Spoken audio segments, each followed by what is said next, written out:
The security camera went black for 3 minutes and 17 seconds during the dismantling of Flight AT-370. When it came back online, 2 technicians were missing.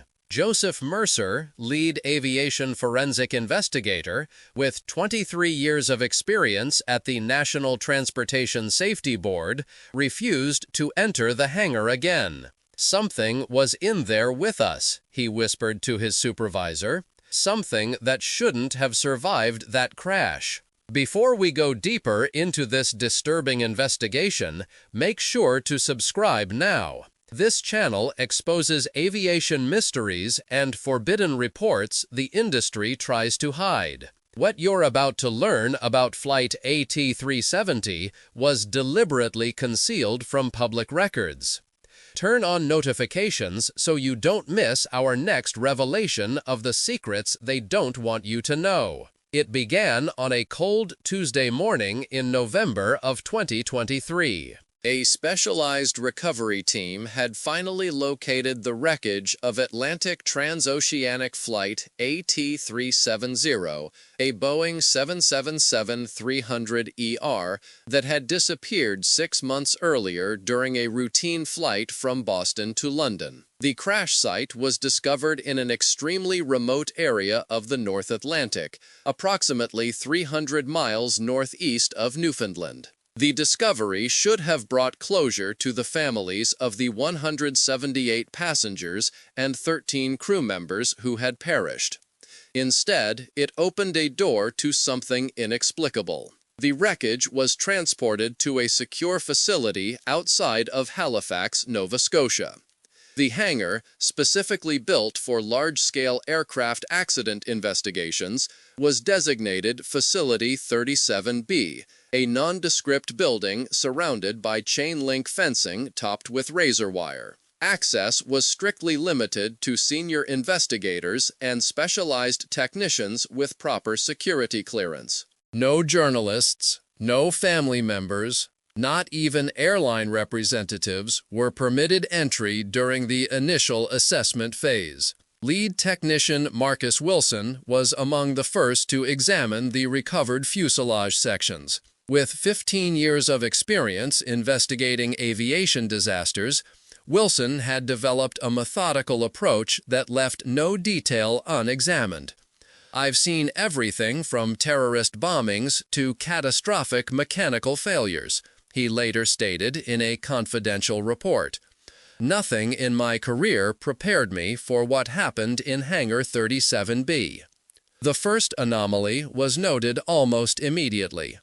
Despite the aircraft having crashed into frigid North Atlantic waters and remaining submerged for 6 months, the interior surfaces were unexpectedly dry.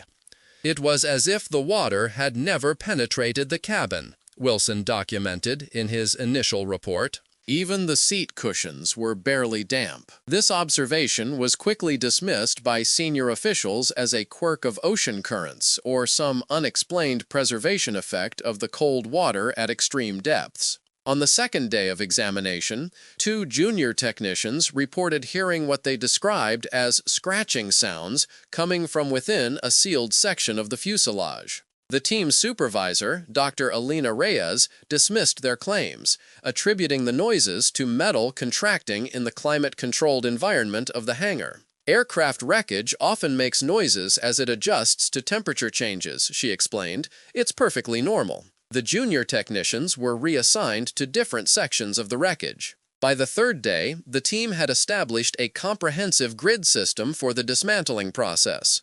Each section of the recovered aircraft was numbered and photographed before being carefully taken apart. The black box had already been recovered and sent to a specialized laboratory for analysis, though preliminary findings indicated a sudden and unexplained loss of all electrical systems approximately 37 minutes before the estimated time of impact. Marcus Wilson was assigned to Section C7, which included parts of the forward cargo hold and adjacent passenger cabin flooring. As he worked, he noticed unusual markings along the inner skin of the fuselage, patterns that resembled neither impact damage nor typical wear patterns. The markings appeared almost deliberate, like symbols or letters in an unrecognizable script. He photographed these anomalies but did not include them in his official report. Instead, he decided to conduct his own investigation. That evening, after the rest of the team had departed, Wilson returned to the hangar. Security protocols required dual authentication for entry during off hours, but Wilson had duplicated his supervisor's access card weeks earlier for situations just like this, when bureaucracy might interfere with thoroughness. He entered the darkened facility at 11:43 p.m., carrying only a small duffel bag containing specialized equipment, a high-definition thermal camera, motion sensors, and several wireless microphones. The hangar was eerily silent, the massive wreckage creating strange shadows under the dim emergency lighting. Wilson moved directly to Section C7 and began placing his equipment. The thermal camera was positioned to capture the entire section, while the microphones were placed strategically throughout the surrounding area. Finally, he installed 3 motion sensors that would trigger recording if anything larger than a rat moved within the designated zone. "I know what I saw," he whispered into his personal voice recorder. "Those markings weren't caused by the crash or the recovery operation. Something made those marks from the inside out." Wilson finished setting up his impromptu surveillance system at approximately 12:30 a.m. and left the hangar. The equipment was programmed to upload all recordings to a secure cloud server that only he could access, a precaution he had taken after his previous concerns about anomalous findings had been dismissed by superiors on a different crash investigation 2 years earlier.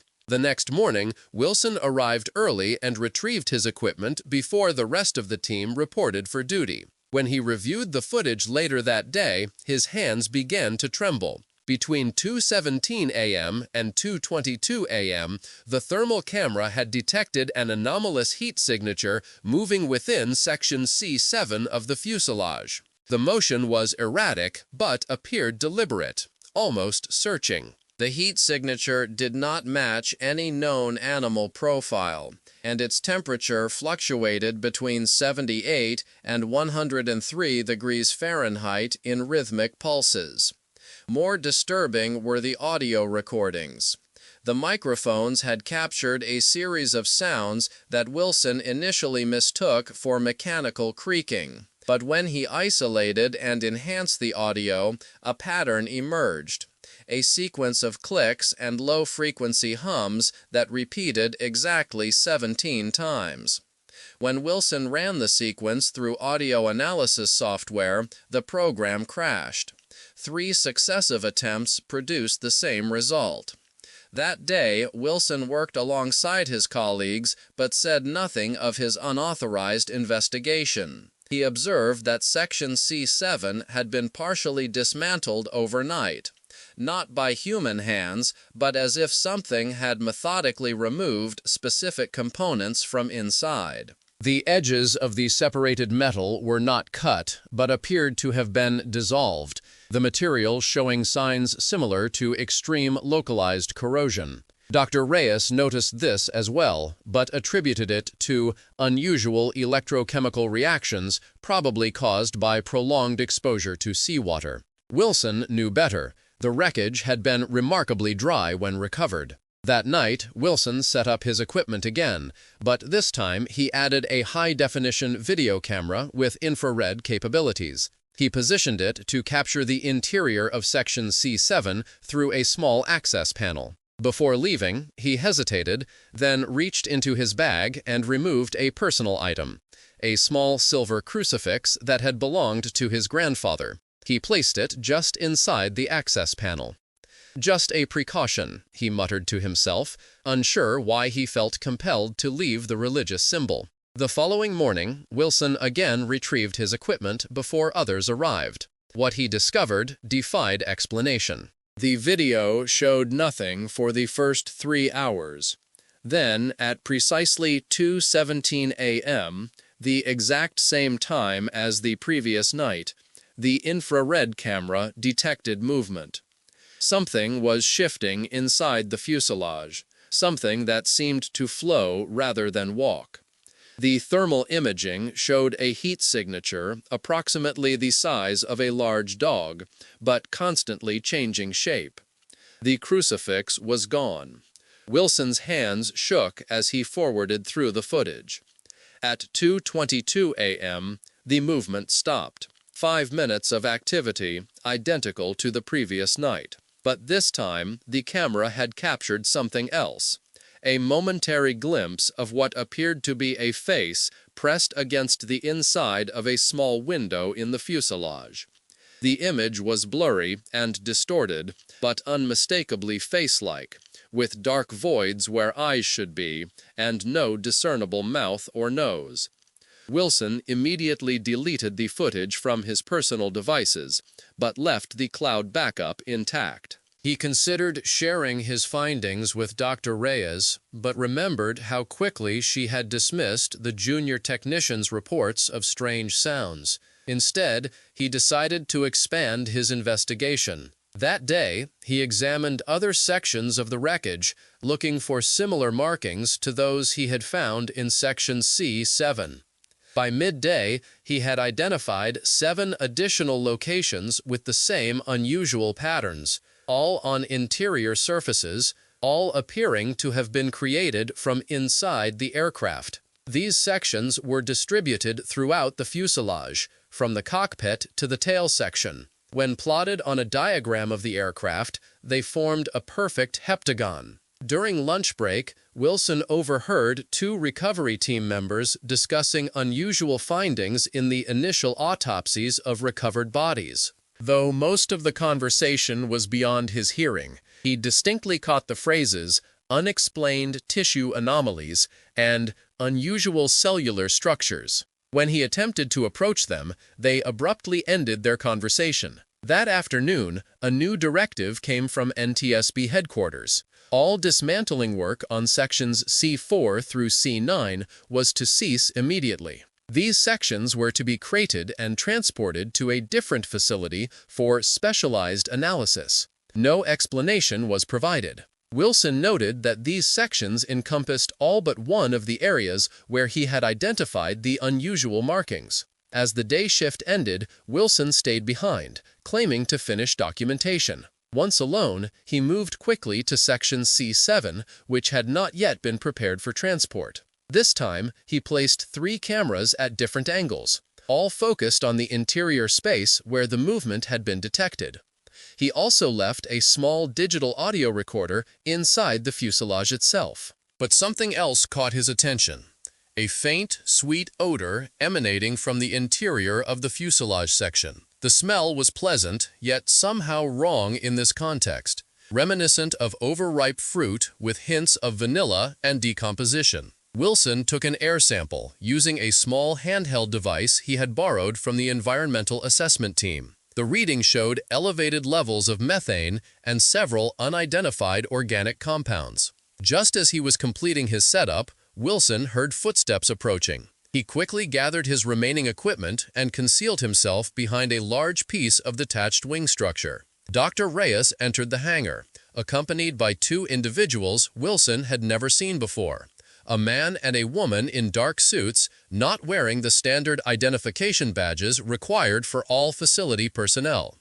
"The patterns are consistent with the Greenland incident," the woman said, her voice echoing in the cavernous space. "Same configuration, same temporal window."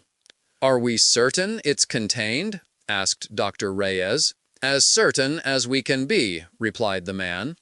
"But if it follows the established pattern, we have less than 48 hours before Phase 2 begins." The 3 moved to Section C7 and examined the interior using specialized equipment Wilson didn't recognize. They spoke in hushed tones, occasionally using terminology that seemed unrelated to standard aviation investigation protocols. phrases like dimensional integrity and biomechanical adaptation. After approximately 20 minutes, they departed. Wilson remained hidden until he was certain they were gone, his mind racing with questions. The conversation he had overheard suggested that whatever was happening with Flight A370 had occurred before, during, something called the Greenland Incident. More disturbing was the reference to Phase 2, implying that the strange occurrences were following a predictable pattern known to at least some officials. Wilson decided to accelerate his investigation. Instead of leaving the hangar, he found a secure location among the stored equipment where he could monitor his cameras in real time. He sent a text message to his wife claiming he was working late, then settled in for a long night. Hours passed without incident. The hangar was silent except for the occasional creaking of metal and the distant hum of the climate control system. Wilson fought to stay awake, reviewing the material he had gathered so far on his tablet. At 1:45 a.m., he noticed something strange in the live feed from one of his cameras, a subtle distortion in the air inside Section C7, like heat waves rising from hot pavement.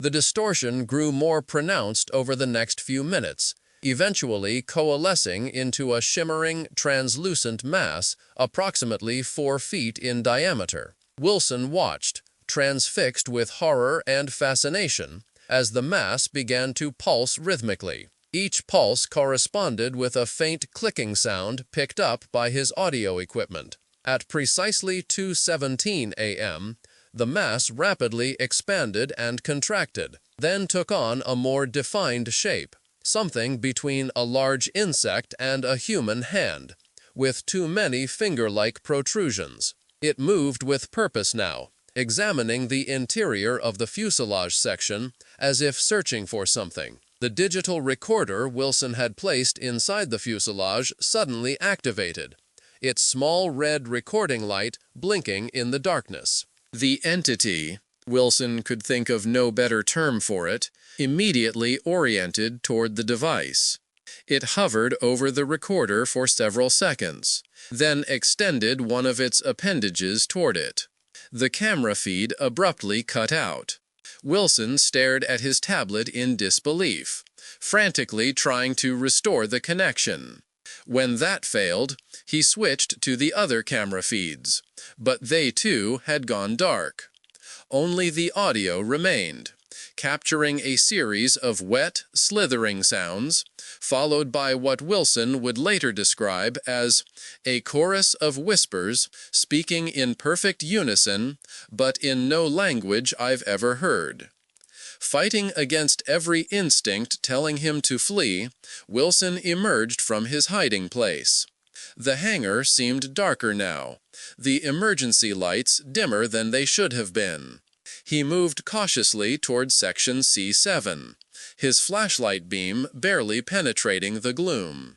As he approached, the sweet odor he had noticed earlier was significantly stronger, almost overwhelming. The air felt thick, resistant, as if he were moving through syrup rather than air. His ears popped, as if the pressure had suddenly changed. Wilson raised his flashlight toward the opening in Section C7 where he had placed his equipment. The beam illuminated the interior for a split second before the flashlight flickered and died. In that moment, Wilson saw something that defied comprehension.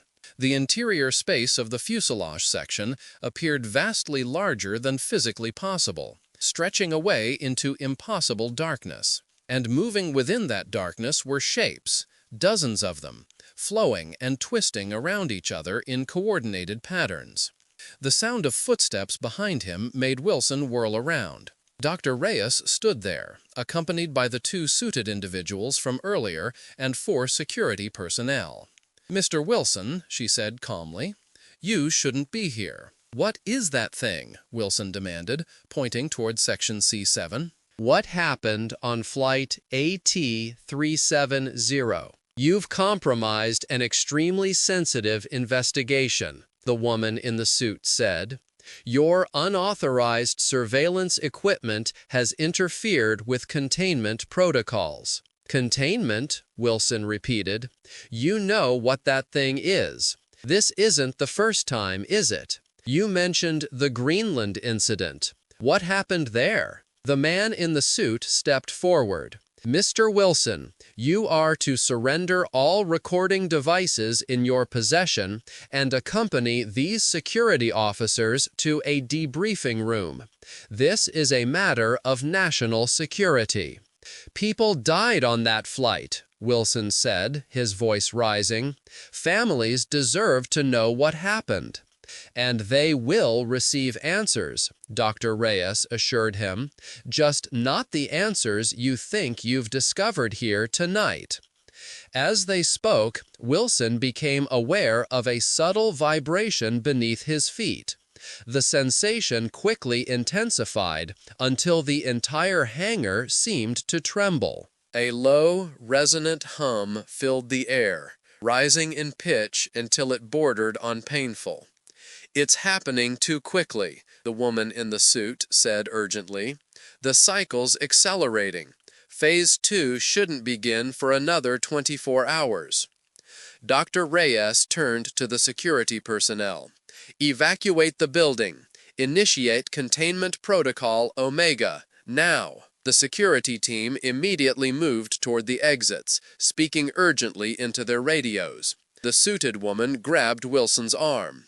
You're coming with us. What you've seen here, she was interrupted by a deafening metallic groan from section C7. All eyes turned toward the fuselage as the metal began to bulge outward, the aluminum skin stretching in ways that should have been impossible. Hairline fractures appeared along the bulges, leaking a luminescent blue fluid that moved against gravity, flowing upward and across the ceiling. "Run!" shouted the man in the suit. Wilson didn't need to be told twice. He sprinted toward the nearest exit, the others close behind. As they ran, the lights throughout the hangar began to flicker and die, plunging sections into darkness. Wilson could hear something moving behind them, something large and fast. They were 20 feet from the exit when the hangar's massive doors slammed shut with concussive force. Emergency alarms began to blare, and red warning lights cast the space in a bloody glow.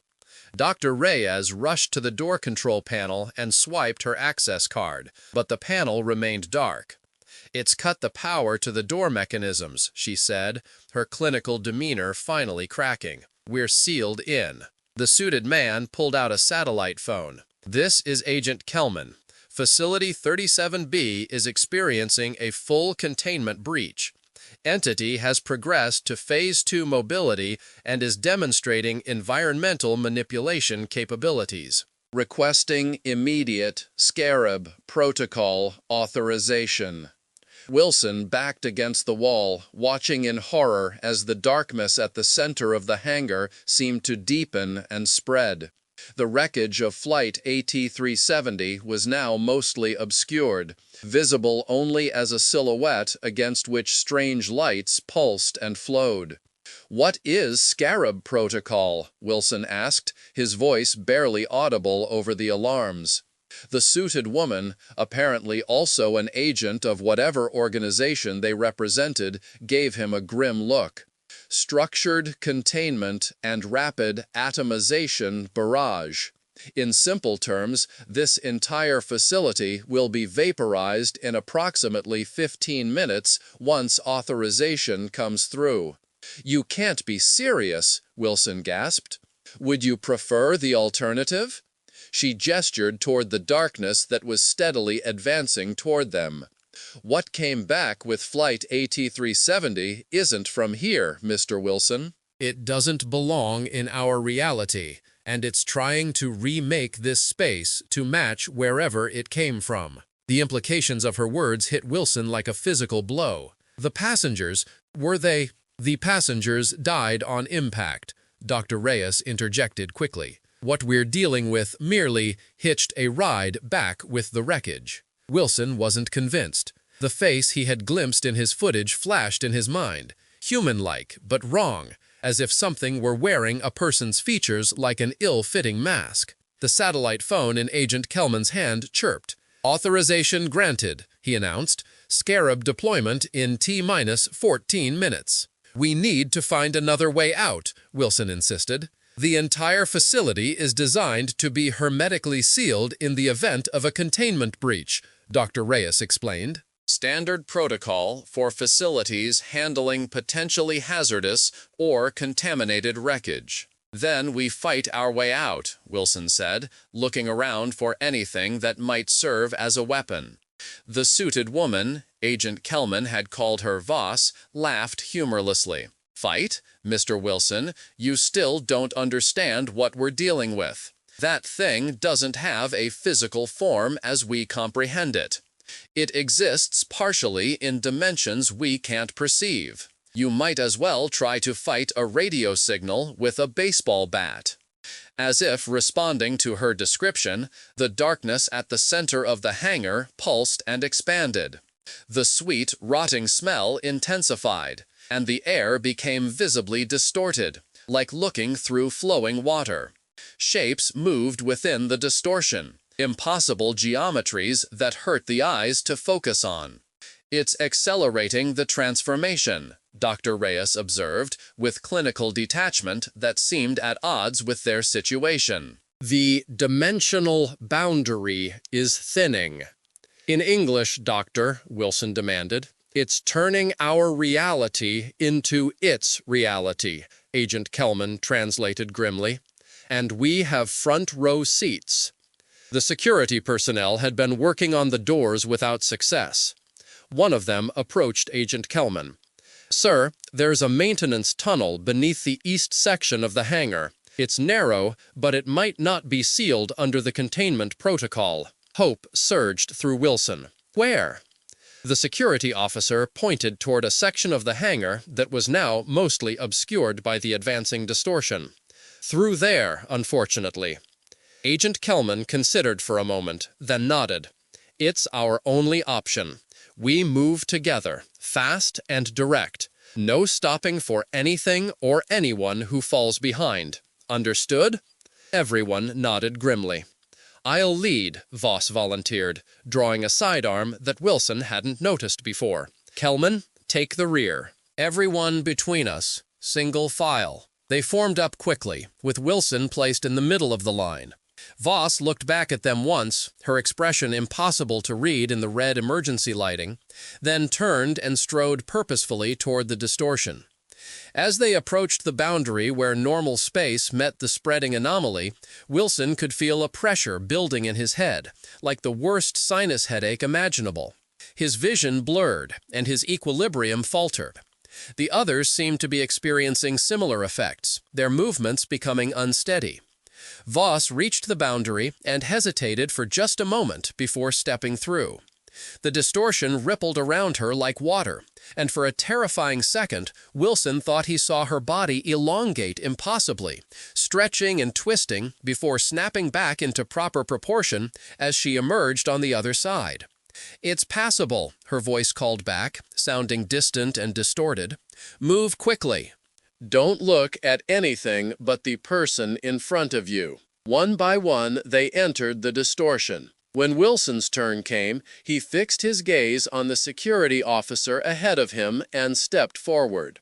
The sensation was indescribable, like being turned inside out while simultaneously being compressed from all directions. Colors that had no right to exist flashed in his peripheral vision. Sounds became tastes, and the air itself seemed to buzz against his skin like millions of tiny insects. 3 steps that felt like an eternity, and then he was through, gasping and fighting the urge to vomit.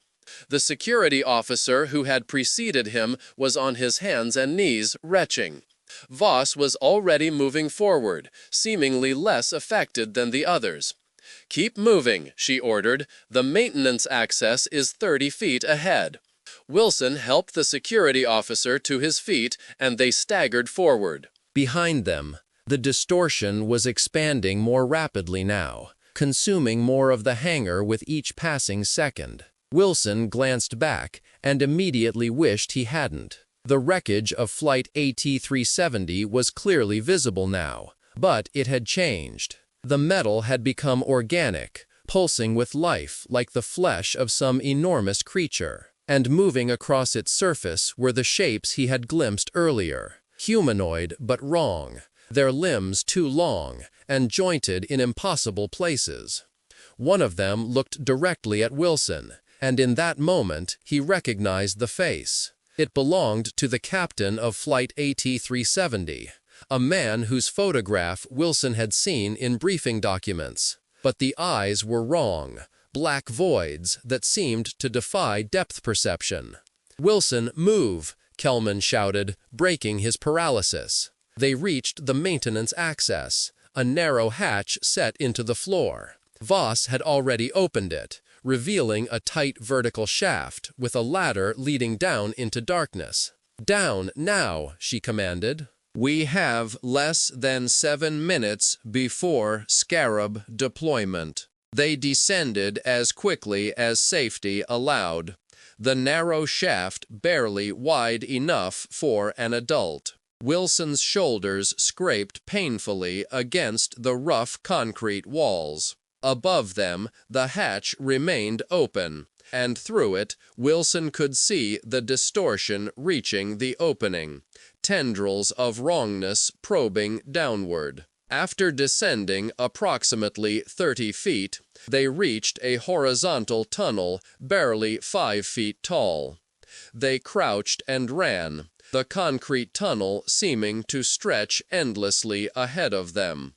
Wilson's lungs burned, and his leg muscles screamed in protest, but fear drove him forward. 600 feet to the exterior access point, Voss called back. 4 minutes to Scarab. Behind them, something entered the tunnel, a rushing sound like water, but not water, moving faster than any human could run. Wilson risked a glance back and saw darkness flowing toward them, consuming the tunnel's meager emergency lighting as it advanced. "It's coming," he shouted. "Don't look back," Kelman commanded from behind him. "Just run." They rounded a bend in the tunnel and saw it, the exit hatch, a circular metal door with a manual wheel lock. Voss reached it first and began turning the wheel with desperate strength. Metal groaned as decades-old mechanisms protested the sudden use. 3 minutes, she grunted as she strained against the wheel. With a sound like tearing fabric, the wheel gave way, spinning freely. Voss pulled the hatch open, revealing the night sky beyond. Cool, clean air rushed in, a shocking contrast to the oppressive atmosphere of the tunnel. "Out, now!" she ordered. One by one, they climbed through the hatch, emerging onto the frost-covered ground outside the facility perimeter. As soon as the last security officer was through, Kelman pulled the hatch shut and spun the exterior wheel lock. "Run," he said simply. "As far as you can, as fast as you can." They ran, across the open field surrounding the facility, toward the distant tree line. Wilson's lungs felt like they were filled with broken glass, but primal fear kept him moving. Behind them, Facility 37B stood silent and dark against the night sky, giving no external sign of the horror unfolding within. They had just reached the trees when it happened. A flash of light so intense it turned night into day for a brief, searing moment. Wilson threw himself to the ground, covering his head instinctively. A concussive wave followed, powerful enough to flatten the trees at the edge of the clearing. Heat washed over them like an open furnace door. When Wilson dared to look up, Facility 37B was gone. In its place was a perfect hemisphere of glassy, smoking earth, as if a giant ice cream scoop had removed that portion of reality. Nothing remained, not even debris. Silence fell, broken only by the crackling of small fires in the nearby trees and the labored breathing of the survivors. Agent Kelman pulled himself to his feet, brushing dirt from his now tattered suit. "Containment successful," he said flatly, as if checking an item off a list. He turned to Dr. Reyes. "Preliminary assessment?" She seemed remarkably composed despite what they had just experienced. Entity neutralized. No signs of dimensional residue or Phase 3 migration indicators. I believe we can classify this as a clean resolution. Clean? Wilson couldn't contain his incredulity. You just vaporized an entire government facility. And what about Flight AT-370? What really happened to those people? Voss approached him, her expression unreadable. Mr. Wilson, you've been exposed to information and phenomena that are strictly classified. You have two options. She held up a finger. 1. You sign extensive non-disclosure agreements, undergo psychological evaluation and conditioning, and return to your life with the understanding that any violation will result in immediate detention under the National Security Act. She raised a second finger. 2. You join us. Join you? What exactly are you? We're the ones who stand between everyday reality and what exists beyond the boundaries, Kelman said. The Atlantic Transoceanic Flight AT-370 incident was the third of its kind in the past decade. The Greenland incident was the first, followed by an event in the Bering Sea 2 years ago. There will be others. The passengers, Wilson insisted. You said they died on impact, but I saw the captain's face in there. Dr. Reyes and the agents exchanged glances. What you saw wasn't the captain, Dr. Reyes finally said. It was something using his template, for lack of a better term. The passengers died, Mr. Wilson. What came back was something else. Something that found the wreckage in a place where our reality intersects with elsewhere. And my cameras, the recordings, all destroyed in the Scarab deployment, Voss assured him. The cloud server you used has already been scrubbed. As far as the world is concerned, the investigation into Flight AT-370 will conclude that structural failure caused by undetected metal fatigue led to catastrophic decompression at cruising altitude. And the families will never know the truth? Wilson said bitterly.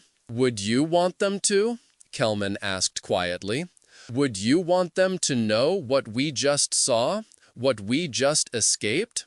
Some truths, Mr. Wilson, are too much for the human mind to bear. Wilson had no answer for that. He looked back at the smoking crater that had been Facility 37B and thought about the face he had seen.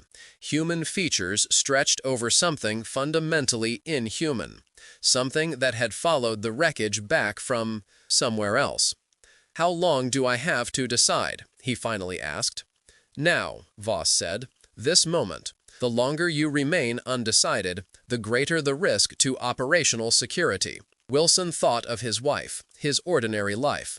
He thought of the inexplicable horror he had witnessed, and the questions that still burned in his mind. Most of all, he thought of that face, the not-quite captain of Flight AT-370, and wondered how many more such incidents would occur in the future. I'll join you, he said at last, but not because I trust you, because I want to know everything. What really happened to Flight AT-370, what those things were, where they came from. Voss nodded. Welcome to Project Threshold, Mr. Wilson. She handed him a small black card with a phone number embossed in silver. Memorize this number, then destroy the card. When you're contacted, the recognition phrase will be, "The sky has many doors." As the first light of dawn broke over the horizon, illuminating the massive crater where Facility 37B had stood, Wilson wondered what other doors existed between our world and elsewhere, and what might be waiting on the other side, watching and patient for its chance to cross over. 3 months later, Marcus Wilson's personal effects were delivered to his wife. He had disappeared without explanation while investigating an unrelated aircraft incident in northern Canada. Among his belongings was a sealed envelope containing only a small digital storage device and a handwritten note. "If anything happens to me, make this public." The storage device contained a single video file, the footage from the camera Wilson had hidden in Section C7 of Flight AT-370's fuselage. The footage government agencies had insisted was destroyed. Footage that showed something moving inside an aircraft that should have contained nothing but twisted metal and tragic memories. What would you do if you found this footage? Would you make it public, potentially exposing humanity to truths beyond comprehension? Or would you destroy it, allowing whatever came back with Flight AT-370 to remain classified and contained? Share your thoughts in the comments and subscribe for more investigations into aviation mysteries that the authorities don't want you to know about.